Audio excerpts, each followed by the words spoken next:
the Program for Entrepreneurs is a program that we refer to as P4E, and is a program that we started in 2008 here at Fuqua, and is a program that I wish we had when I was a student at Fuqua in 2002, 2004. So the program looks like this funnel here, okay? So right now we're in the idea matching portion of the program, the team matching portion of the program, where many of you are bringing ideas and are wanting to connect with other people, and many of you don't have ideas but would like to be a part of a startup during your MBA and are open to ideas that other people are bringing to the table. So what happens after that is that some of the teams will form and will join our first course, which is called New Ventures 1, Opportunity Evaluation. And this course starts in fall 2 of your first year. It's a one-term course. A term is a half semester at Fuqua. And then there's a go, no-go decision after that. And what happens is the teams that decide to go forward, they go into New Ventures 2, which is our strategy development course, which is spring 1 and spring 2 of your first year, or is 2 terms or a full semester. And then the companies that go through the go, no-go decision and decide to go forward after that will go into our third and final course in Program for Entrepreneurs called New Ventures 3 Operating Plan, which is fall 1 and 2 of your second year of your MBA. And then after that, you launch your company, raise the financing that you need for it, and go forward. So the highlights of the Program for Entrepreneurs are that you get to start a company while you're at school. You could receive course credit. You are matched with mentors that can help you, both business mentors and faculty mentors. And you take structured courses over 1.5 years. So graphically, the way this looks is that we have a number of ideas. They match with students, and then together those form startup projects. Usually we have about 10 to 15 startup projects that start at the beginning of the year.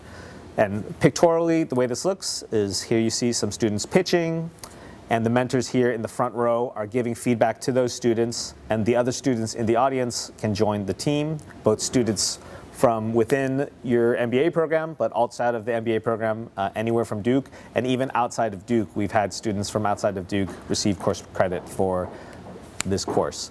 So there are 2 entry points into the Program for Entrepreneurs.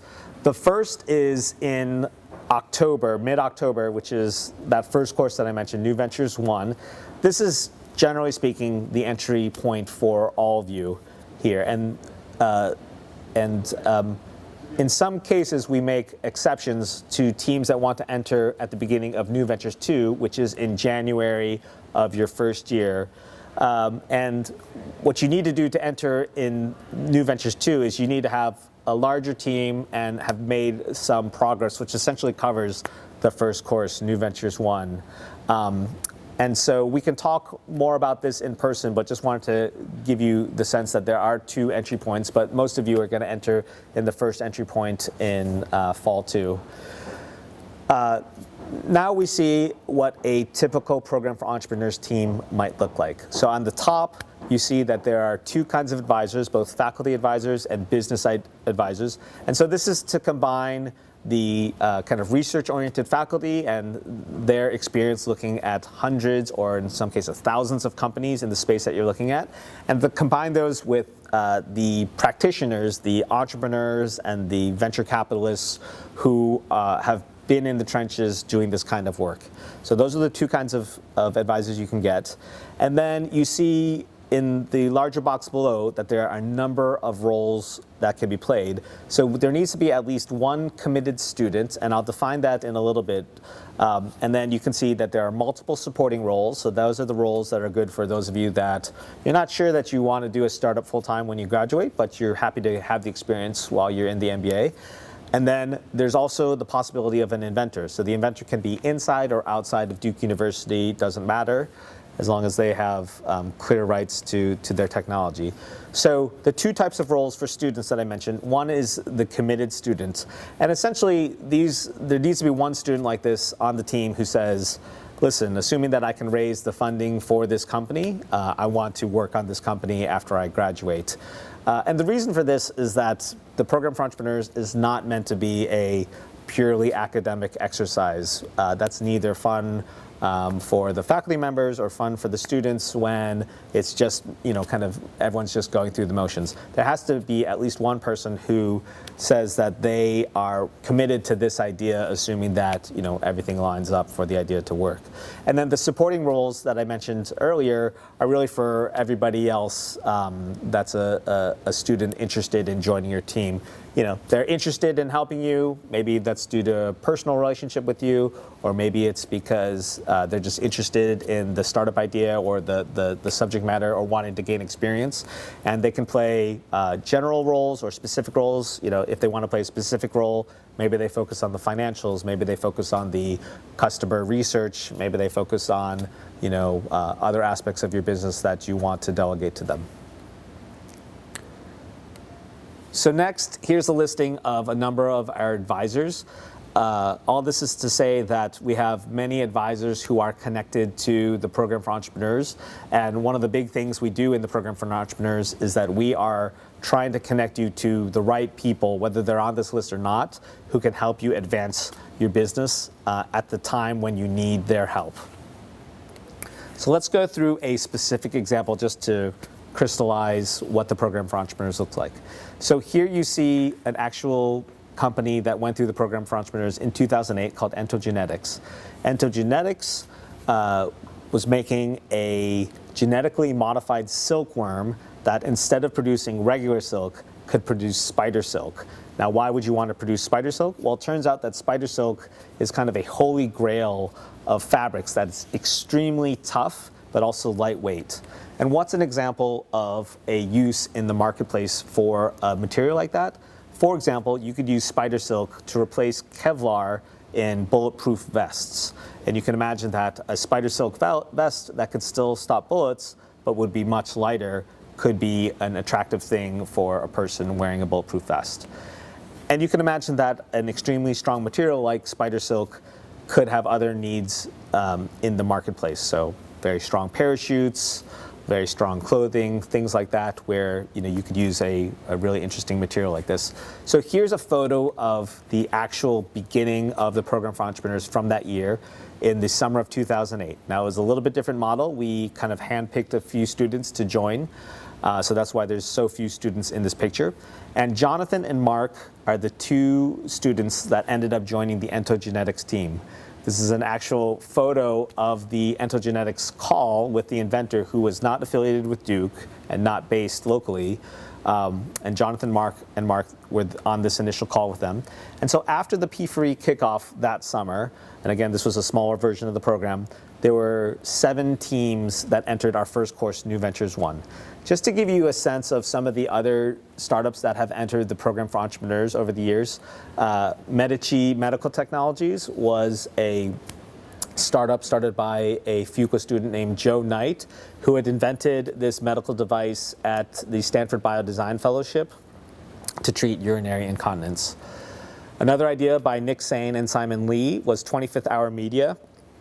The idea was for people to get an extra hour of time in their days by being able to listen to high quality audio versions of written articles from popular news sources like the New York Times and the Wall Street Journal. Another idea that was brought into P4E was General Nano. This was a technology out of Cincinnati that one of our Fuqua students found. It was essentially the world's longest carbon nanotube at the time. And carbon nanotubes are another type of very strong material that has electrical conductivity properties and other really interesting strengths that make it attractive. And then finally, this was a Fuqua student idea. Intelligent irrigation was an idea to plant sensors in the grounds across golf courses, water sensors, so that the groundskeepers of those golf courses could know what areas of the course were dry or wet at a given time, and then water the course accordingly. So, like I mentioned, the teams that enter P4E enter New Ventures 1. And here you see the questions that we ask in New Ventures 1. I'll summarize this slide by saying that we're really focused on going out and talking to the market, talking to customers, and figuring out, is there really an opportunity here for a startup? So the antigenetics team in New Ventures 1 looked as follows. You see a few advisors at the top. There's the inventor, David, and then the students, Mark and Jonathan, that I mentioned earlier. After New Ventures 1, the 7 teams reconfigured into 3 teams. And from the Program for Entrepreneurs perspective, it's completely fine for students to exit or enter the program at these go or no-go decisions. There's no expectation in the Program for Entrepreneurs that you have to stay throughout the entire program. We know that MBA students have many competing interests, and if there's something else that is drawing your time, it's not a problem whatsoever. So New Ventures 2 is our second course, and it's strategy development. And a lot of this course is focused on, okay, now that you've figured out that there is a need in the marketplace for what it is you're saying, how are you going to go into the market and actually win? And so that's what strategy development is about. And you can see the antigenetics team here has expanded by 1 person. Gautam Pandian was a then Master's of Engineering Management student at Duke who had also received his Master's in Cancer Biology. And you can imagine that for a company focused on genetically modified silkworms, that a person with a biology background would be a useful skill set to have. Now, completely separately from the Program for Entrepreneurs is the Duke Startup Challenge, another program that we run here at Duke.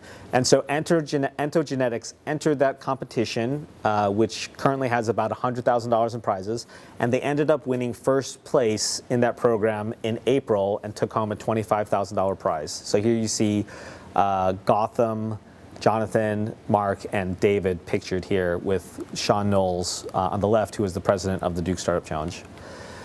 Okay, so after the New Ventures 2 course, 3 teams continued on in Program for Entrepreneurs, and the students actually in the Program for Entrepreneurs on the entogenetics team took regular MBA type internships. So Mark worked at Delta Airlines, Jonathan interned at a clean tech venture capital firm here called SGF Ventures, and Gautam interned at a local startup called Myco. And nowadays, there is an option for the top teams in the Startup Challenge to actually receive a $5,000 stipend per team to focus on the startup that you're working on. So after the summer, Jonathan, Mark, and Gautam entered New Ventures 3, which is our 3rd and final course in Program for Entrepreneurs, the operating plan. So essentially what this is now that you've figured out a strategy for how you're going to win in the marketplace, we want to come up with a plan for what you're going to do in order to get there. And so you can see that the entogenetics team expanded quite a bit here. So they added on Robert Olinger, who was one of their classmates. They added on Matt Brancato, who was an incoming MBA student who had a CPA and so therefore could help with the financial forecasts. And they added Nishant, Dimitri, and David, who are 3 undergrads who helped them do market research and brought a lot of energy and hard work into the group. So here you see a picture of the last day of the Program for Entrepreneurs in December of their 2nd year, and everybody with a name either above or below their face was a person that was on the team for entogenetics. So over the history of P4E, and we've been running this since the class of 2010, you can see that there's a filtering process, right? So normally we start with, like I said, about 10 to 15 projects, and then over time that filters down, and then in the end we end up launching companies. And so this is just to give you a sense of what that process has looked like over the years. So, and some of our students, as you can imagine, that don't end up starting companies end up getting great careers, great jobs after they finish the program. So here you see Mark, who was on the entogenetics team. He gave us this quote. He got offers from Bank of America and Walmart, and he thinks that his experience in the Program for Entrepreneurs was definitely one of the reasons he got both offers. And from the Program for Entrepreneurs perspective, that's a great outcome. While we love startups and love for students to start companies, we also know that the reality of being an MBA student, and in many cases having significant student debt, and also kind of being at a point where being a part of a company being a part of an established company can accelerate your career. We're completely supportive of that. Here's another quote. This is from Ted Gettin, who worked on his own startup in P4E. He said, "P4E taught me more than anything else in business school." And now Ted is working at Apple. And in fact, here's a list of some of our alumni and the jobs that they ended up taking after the program for entrepreneurs. A couple of the people here actually, interestingly, Tommy and Adam, after doing a tour in management consulting, have now since left to start companies. And from our perspective, that's another great win where, you know, they kind of went through P4E, they went through a corporate experience, and then now they're back to combine both their corporate experience and their work in P4E to work on starting a company. That's great. So what are your action items as a student that's interested in the program for entrepreneurs? So we do have this kickoff in July. It would be great for you to be there. It's a chance to learn more about the program, hear from students that are pitching ideas, and also students that are looking to join teams, and get to know us a little bit more and see some panels of alumni who have been through P4E and have gone on to start companies. The other thing to do is we ask that you keep us in the loop about your intentions to be a part of Program for Entrepreneurs in August and September, and to be in touch with us to help you advertise your needs for your startup idea or your interests if you're a student that's looking to join a startup. We can help spread the word and help make those matches. We do have a second matchmaking event in September. And so that's another chance to hear students pitch their startups and to join those teams. And then finally, as I've mentioned before, to join in the program, you have to let us know in October that you want to be a part of the first course, New Ventures 1. Now, just a couple things on the requirements to join the program. You need to have a minimum of a team of 3 students taking New Ventures 1 for course credit. We will consider some exceptions of 2 students, but we definitely need to see the effort of trying to get at least 3 students on your team. You need to have met with and recruited one of the advisors on our list of advisors, and here you see a link for that list at dukegen.com/mentors. And then you also need to inform myself and John Field of your intentions. There's often a question as to whether there's a selection process for the program for entrepreneurs, and the truth is that basically it's a self-selection process. You just need to get these requirements done, and assuming you've got those requirements done, you are in the program for entrepreneurs. So some tips from previous years. Here are 4 tips of things that you should seriously consider as you're joining the program for entrepreneurs. First of all, finding teammates is a challenge, and you really should spend time doing it now. Even though you're all going to be on campus starting in August and September, you're just going to be so intensely busy with things that the earlier you can get a head start in terms of finding teammates, the better. The second thing is you are going to be extremely busy in the fall. And every year it kind of surprises students how busy they are in the fall. And you should really just expect it. Don't be surprised if you're double booked and in some cases triple booked many nights. And I remember this personally from my own experience because there's just so many opportunities and so many things to do in the fall. The third thing I want to say is that the paradigm for Program for Entrepreneurs is different than your typical course. So this is not a typical MBA course. This is not a case-based course. There are very few lectures in this course. There are no problem sets in this course. And an interesting way to think about P4E is imagine starting your own company. And imagine that we are layering on an additional layer of support and guidance for you to help you with your startup. That's kind of a better way to think about what the Program for Entrepreneurs is doing. Finally, there's no certificate and no transcript mark for the Program for Entrepreneurs, and that's done on purpose because this is really meant for those of you that are wanting to do this for the experience and wanting to become entrepreneurs, and it's not for those of you that want to just check off a box and say that put something on your resume that you got a certificate or a transcript designation in entrepreneurship. So that's just something for you to know about. So finally, the ways to get into the program for entrepreneurs. So there are three main ways. One is your own startup idea. Find, advertise your startup idea out to your fellow students, form a team, and get in. The second way to get in is to match with one of the ideas that we find for you. So every year we find at least a few, and oftentimes more than that, ideas from around Duke University, from alumni that submit ideas from other universities in North Carolina and around the country, where they're a technology or a seed of an idea that's looking for business school students to join the idea and to actually take this forward. So matching is the second way to get into the program for entrepreneurs. And the third way is to have a problem focus that you're working on and to find a team that shares that interest. So for example, maybe you have an idea for how to do clean technology better, and you find two students that are also interested in that question. The challenge here is between when you get together and when you get into the first course, you have to come up with an idea that you want to pursue. So it's kind of a pre-program for entrepreneurs way of forming a team to kind of find something that you're all interested in, but you really do have to make the progress to get down to one startup idea. So with that, that is an intro to the program for entrepreneurs. Thank you so much for watching.